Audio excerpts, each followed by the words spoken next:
अगर आप सोचते हैं कि इंडिया में इन्वेस्ट करना सेफ बेट है, तो जरा सोचिए। सेंसेक्स इंडेक्स एक ही दिन में 800 पॉइंट्स से गिर गया है, जिससे पिछले 6 दिनों में 5000 पॉइंट्स का बड़ा लॉस हुआ है। लेकिन इस बड़ी गिरावट के पीछे क्या है? एक ही शब्द, चाइना।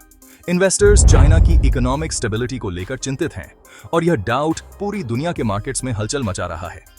चाइना के फाइनेंशियल फ्यूचर को लेकर अनिश्चितता के साथ ग्लोबल इन्वेस्टर सेंटिमेंट खराब हो गया है और इंडियन स्टॉक मार्केट को भी नीचे खींच रहा है। आज के इंटरकनेक्टेड इकोनॉमीज का मतलब है कि एक बड़े मार्केट में उथल-पुथल वर्ल्ड वाइड रिपल इफेक्ट्स पैदा कर सकती है।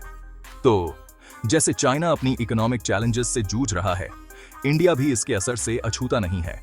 यह समझने के लिए बने रहें कि ये ग्लोबल फोर्सेस आपके इन्वेस्टमेंट्स को कैसे प्रभावित कर सकती हैं। अब सवाल यह है कि हम इस स्थिति से कैसे निपट सकते हैं। सबसे पहले हमें अपने इन्वेस्टमेंट्स को डाइवर्सिफाई करना होगा। डाइवर्सिफिकेशन का मतलब है कि आप अपने पैसे को अलग अलग एसेट्स में इन्वेस्ट करें, ताकि एक सेक्टर में गिरावट का असर आपके पूरे पोर्टफोलियो पर न पड़े। इसके अलावा हमें शॉर्ट टर्म मार्केट फ्लक्चुएशन से घबराना नहीं चाहिए। मार्केट हमेशा लॉन्ग टर्म में रिकवर करता है, इसलिए पैनिक सेलिंग से बचें और अपने लॉन्ग टर्म गोल्स पर फोकस करें। एक और महत्वपूर्ण कदम है कि आप अपने फाइनेंशियल एडवाइजर से नियमित रूप से सलाह लें।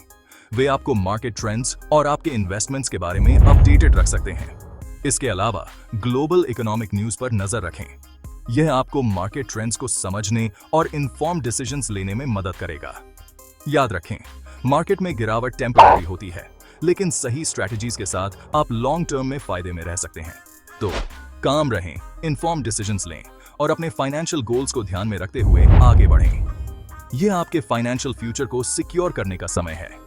स्टे इन्फॉर्म्ड, स्टे इन्वेस्टेड और अपने गोल्स को अचीव करें।